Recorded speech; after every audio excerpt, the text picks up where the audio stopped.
What's going on, everyone? It's your boy Savvy, and welcome back to the Savvy Show. And in today's episode, I'm really excited because we're going to be diving deep into my favorite member of the Scp Foundation, which is Dr. Clef.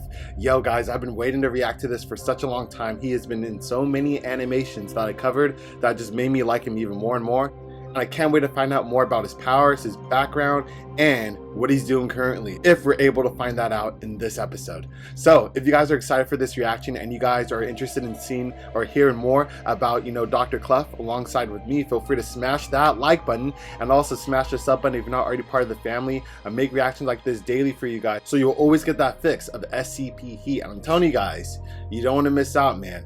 This is going to be a fun time to be part of the family. We're going to keep it pushing, all gas, no breaks, and we'll love to have you. If you love my reaction style, you love SCP content, this is the perfect place to be, and I'm telling you, you won't regret it. And also remember, turn on post notifications so you do not miss an upload. And with that all out the way, remember, special shout out to the Exploring series for, making this video for me to react to. Man, I can't wait to dive deeper into his videos. So far, I'm liking what I'm seeing, and it's only up from here. So with that all out the way, without any further ado, let's get this show started. Alrighty, SCP Foundation, Dr. Clef. Let's get it. Dr. Clef. We've already taken a look at one of the more well-known doctors working for the SCP Foundation, Dr. Bright. But an organization as large and as strange as the Foundation is bound to have more than one unusual individual working for it. So far, Dr. Bright is probably, I want to see more. I didn't really like him that much. He's kind of cool. But he didn't really stand out to me, and I already covered him, which is crazy. And I haven't covered this dude, and I'm already liking him a little bit more. So that should tell you like how hyped I am. And I know a lot of you guys like Dr. Bryce, so don't hate on me. But it's just my own opinion. I can't wait to dive deep and see what this is all about. Dr. Alto Clef is in many ways even more unusual than Dr. Bright, but overall doesn't have quite the same infamous reputation. Various stories and tales about Dr. Clef go back a good number of years, and it can be difficult to paint a cohesive picture of the character.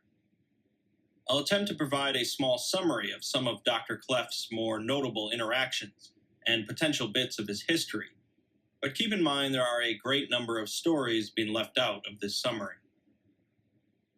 To begin with, Dr. Clef's backstory is among the most mysterious things in the SCP universe, which is saying quite a bit. Is that a serpent? Mostly due to the fact that Clef has a reputation for being a notorious liar.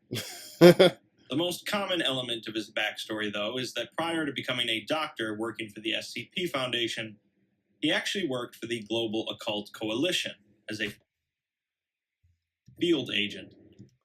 Yo, he worked for the Global Occult Coalition? Dang. That is pretty interesting. So I wonder if he still had the same belief to kill, all the SCPs. And he values, like, D classes and stuff. Because I'm assuming now, like, can he just throw away morals like that? Like, oh no, we shall see. According to his GOC personnel file, he was recruited to the GOC in 1981 as Agent Ukulele. And had his first confirmed kill a year later, taking down something called the Hillsborough Beast, despite severe losses to his team, earning him the Silver Aegis Commendation. Damn. In 1986, though, he was tasked with containing something referred to as xenobiological hemorrhagic prion. This really looked like soldiers from Halo. Don't pull up Master Chief on the next panel now. Come on, guys. Yo, what? I'm digging it, though, yo. Some sort of alien disease, which he failed to do, resulting in an unknown amount of deaths. Afterwards, he went on a sabbatical from work until 1989, when he was promoted to a special operative. In the 90s, he had a confirmed kill on something called the Goddess, but was unable to confirm a kill on a related entity called the Daughter. Okay, so before we dive deeper, I'm pretty sure this is, the Goddess is the mom of the teenage succubus, which is, the Goddess was supposed to be a variation of Gaia, like Mother Earth, and he is the father of the Daughter. If that's the same person that he, killed, but we shall see. And knowing that he, interesting because I wonder if he killed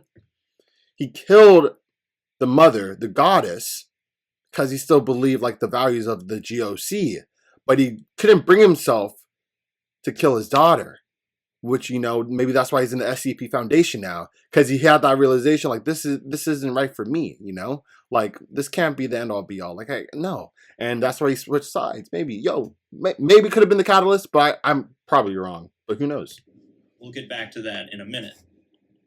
In the 2000s, he confirmed his 99th kill of a threat entity and asked to retire from active duty, which was granted. An unknown amount of time passed, during which apparently he disappeared from the GOC, but he eventually resurfaced, now working for the SCP Foundation as Dr. Alto Clef. So he just went MIA? He didn't put his, his 2 weeks in? Come on, B. You can't be doing that. His personnel file also mentions his aptitude with various firearms, demolitions, and vehicle handling. His alterations and talents include a standard optics array and standard longevity treatments, as well as a resistance to standard photography techniques.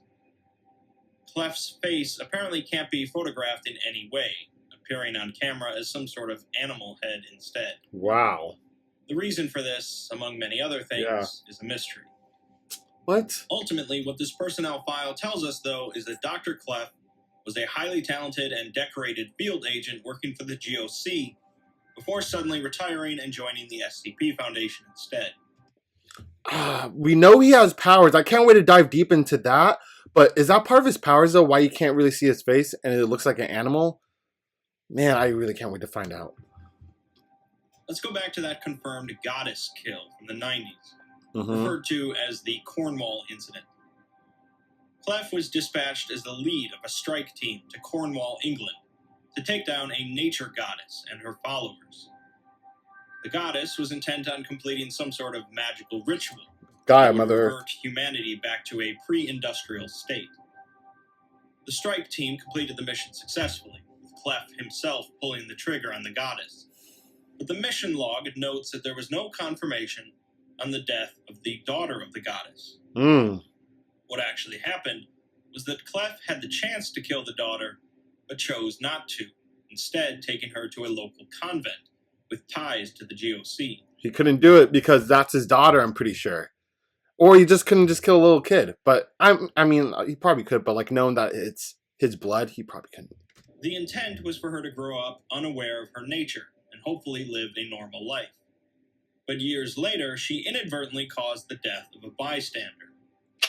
The GOC swooped in and marked her for termination, as is their nature. But Clef intervened.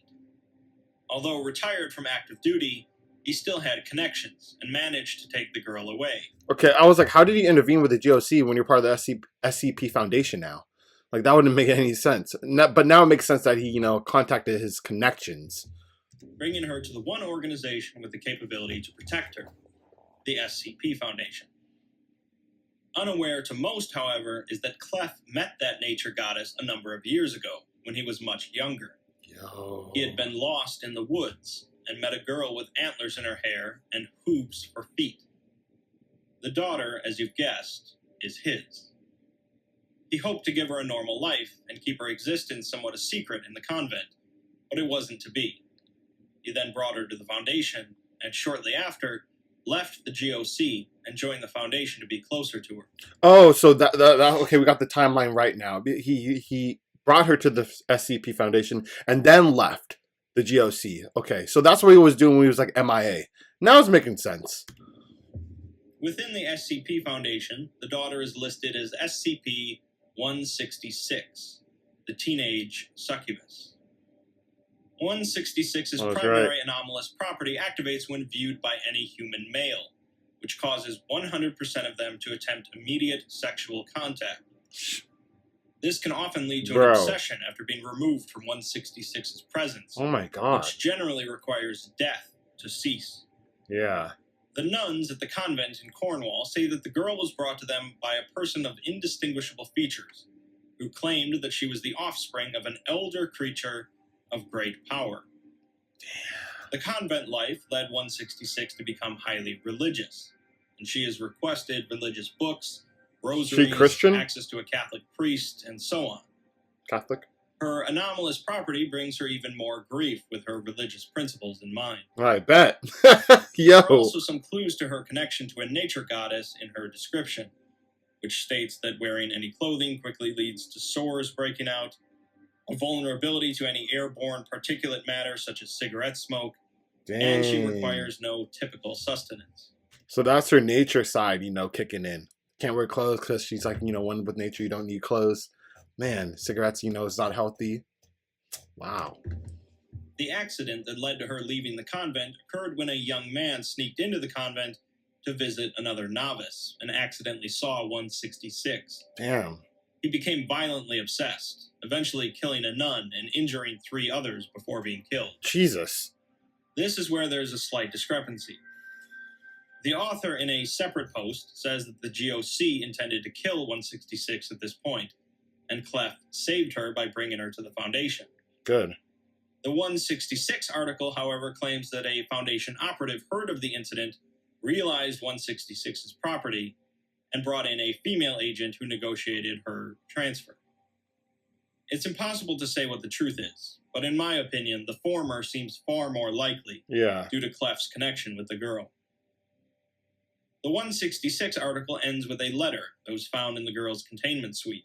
Okay, let's see. The writer of the letter says that he first met 166's mother when she was a girl, and she had hooves for feet and starlight in her eyes.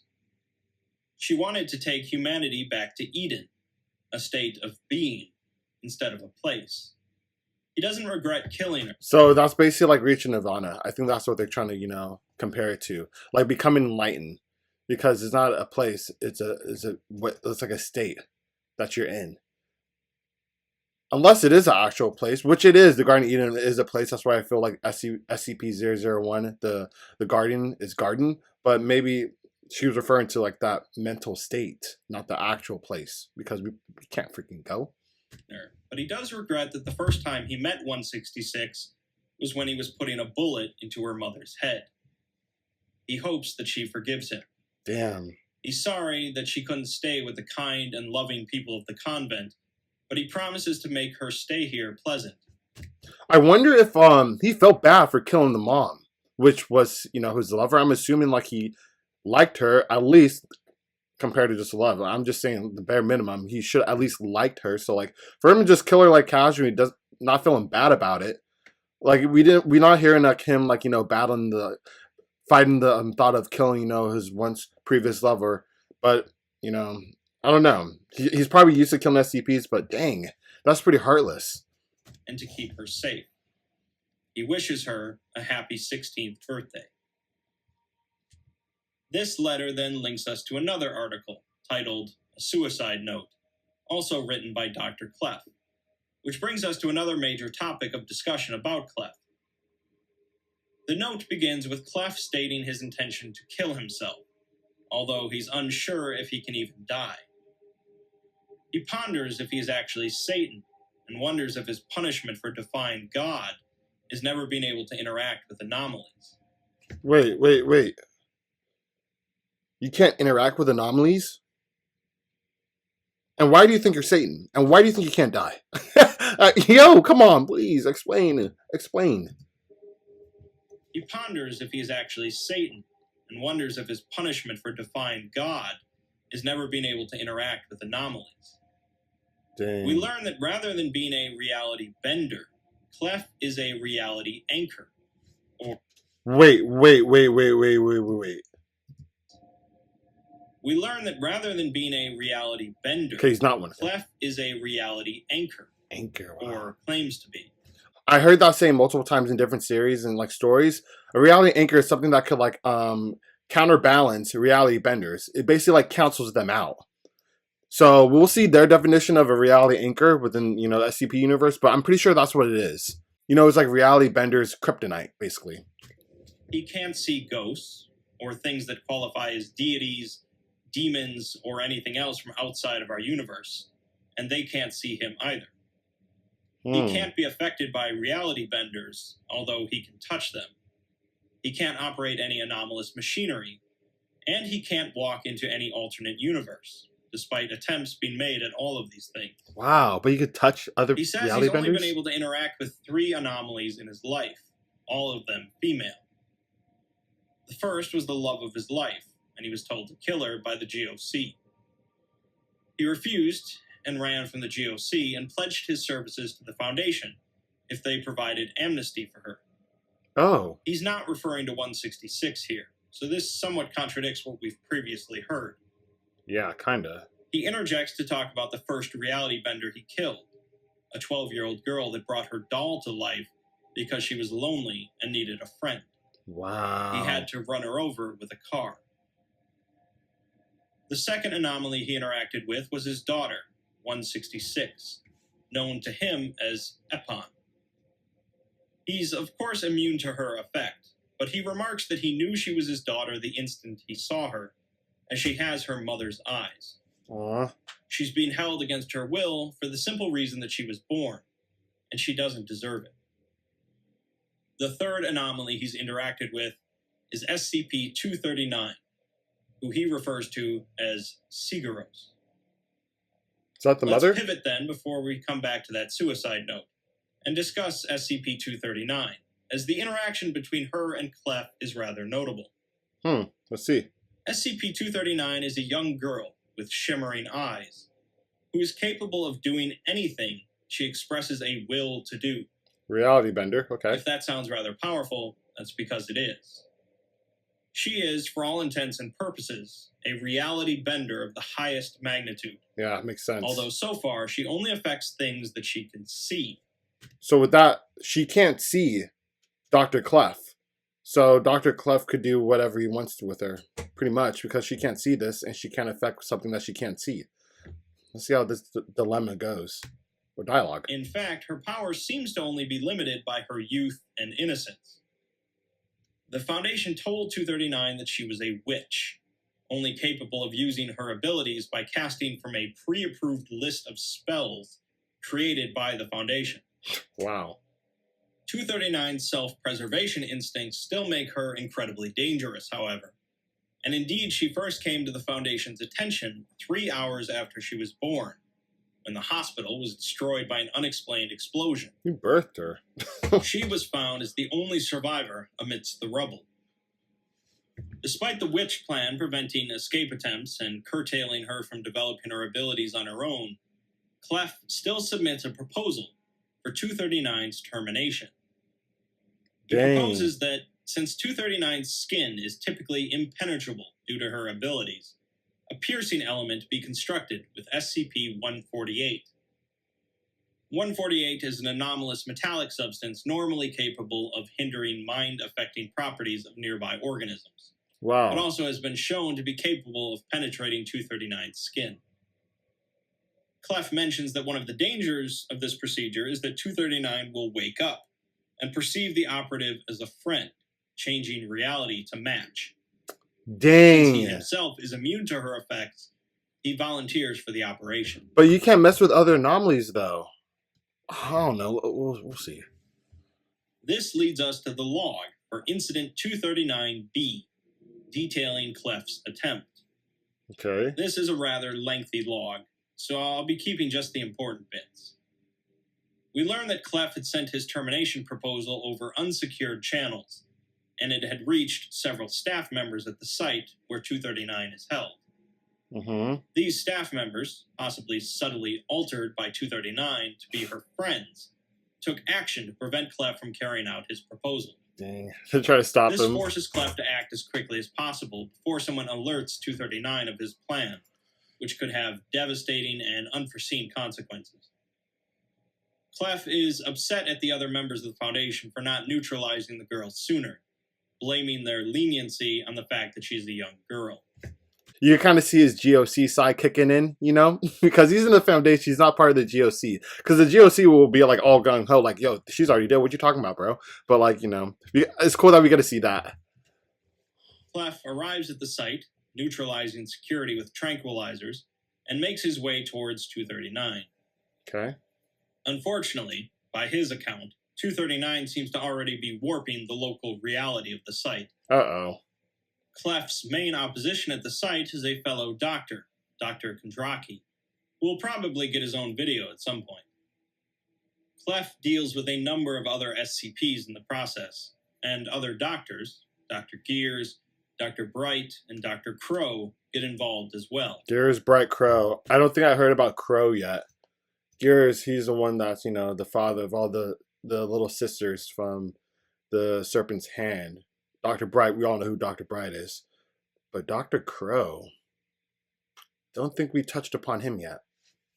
Gears fetches 239 and tells her that Dr. Clef has been overtaken by a mass of formless evil known as the Great Darkness. He tells her that he is an over-council wizard, and Kondraki is a swordsman, and the three of them must subdue Clef and drive the evil from him.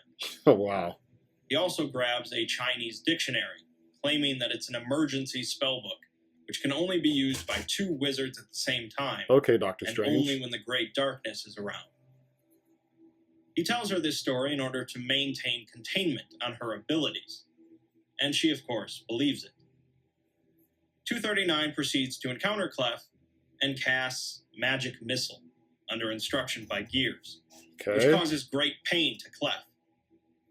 It also inadvertently causes a mass of black light to issue forth from Clef's body, taking the shape of a massive dragon. What? This would seem to be an unintended side effect of 239's imagination. Wow. The dragon causes a large amount of damage to the site before being killed by Dr. Crow, using another SCP in the form of the Sword of Light. Nice. 239, meanwhile, is sedated by Dr. Gears, and afterwards she is placed into a medically induced coma indefinitely. A post-incident interview between Kondraki and Clef has Clef implying that he is Satan, and that 239 is an incarnation of God, before breaking out into laughter. I remember in the God reaction I did early on in the birth of this channel, I think the witch, which is what they're referring to now as SCP, that's the little girl, was in that one, and Dr. Clef was fighting the witch alongside with like God or whatever. I wonder if that has like any correlation with what's going on now, or is that just part of like the witch's story? It's unclear, of course, exactly what Clef is telling the truth about, as he seems to lie about most things. Why does he? The entire incident is, of course, rather ridiculous, as was often the case at that time of SCP writing. Which brings us back to the suicide note, where Clef discusses the incident. He says that 239 terrified him because he could feel her in his mind, and if she could get into his head, she could do anything. Damn. He admits that he didn't need some fancy piercing implement to kill her, as even a sharp stick would work in his hands. Oh? He thinks the entire incident occurred as it did because 239 was just toying with them. It had made everyone act like idiots just for a laugh, and it had been doing it for years. Damn. He then says that she's dead now, after he injected her with a cocktail of both mundane and anomalous substances, causing her to literally melt. He claims that people have started to act normally again, released from her influence. Dang. But he knows that the Foundation is going to find out sooner or later that he murdered her. He's killing all these top tiers. Oh my god. And what is the Foundation going to do? They're going to kick him out and send him back to the GOC? Come on now. That's why he's going to commit suicide first. And he ends the note by saying suicide. That, assuming he can go to hell, he'll see everyone there someday. He probably doesn't know how to kill himself. This note was found in Clef's office following the sounds of gunshots. Despite Clef's blood and some brain matter being found in the office, his body has not been recovered, and his status is unknown. Yeah. The nature of canon in the SCP universe is already incredibly loose, and when you combine that with Clef's infamous reputation for lying about practically every aspect of himself, it's quite difficult to discern any sort of truth. Is Clef actually Satan? I'll leave it up to you. There's no According way. to the author, the answer is maybe. He says that Clef doesn't have red horns or reign over hell. Yeah. But he does rebel against God, and he did cast humanity out of Eden.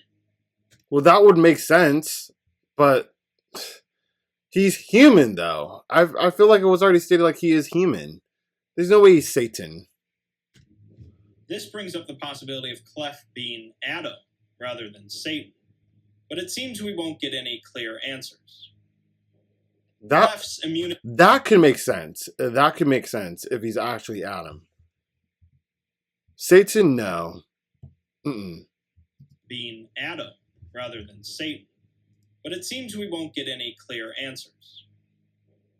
Clef's immunity or nullification of most anomalies is often mentioned when discussing the character, and there are a number of examples.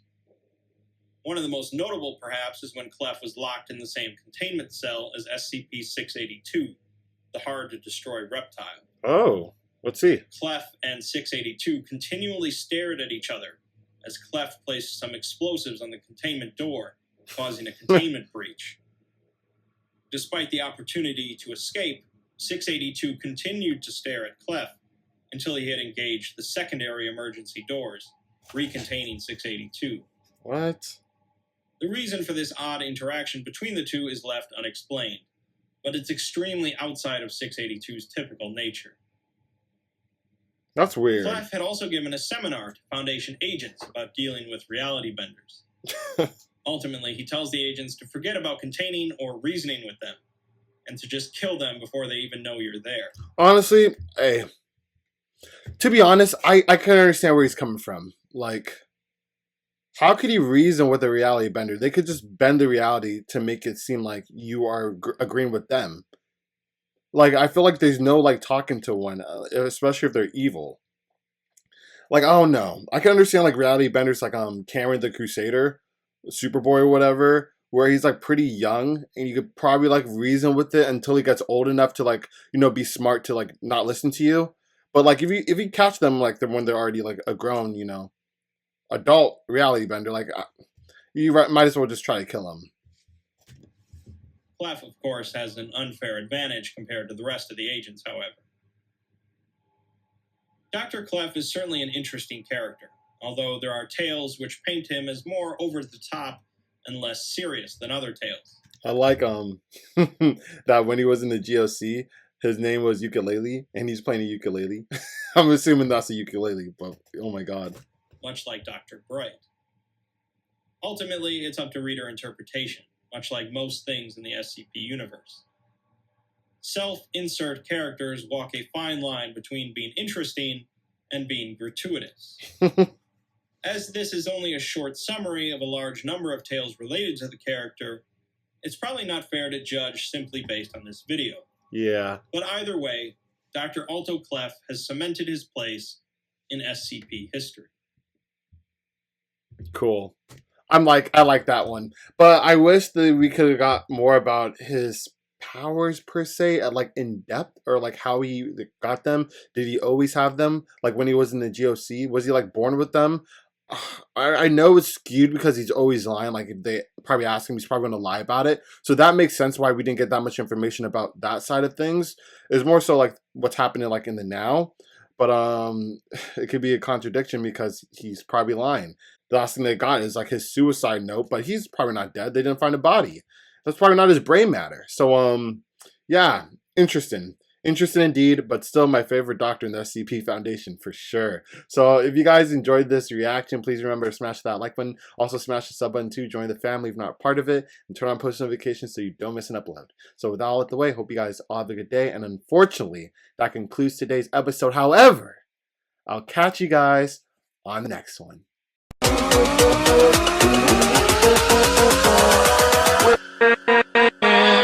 With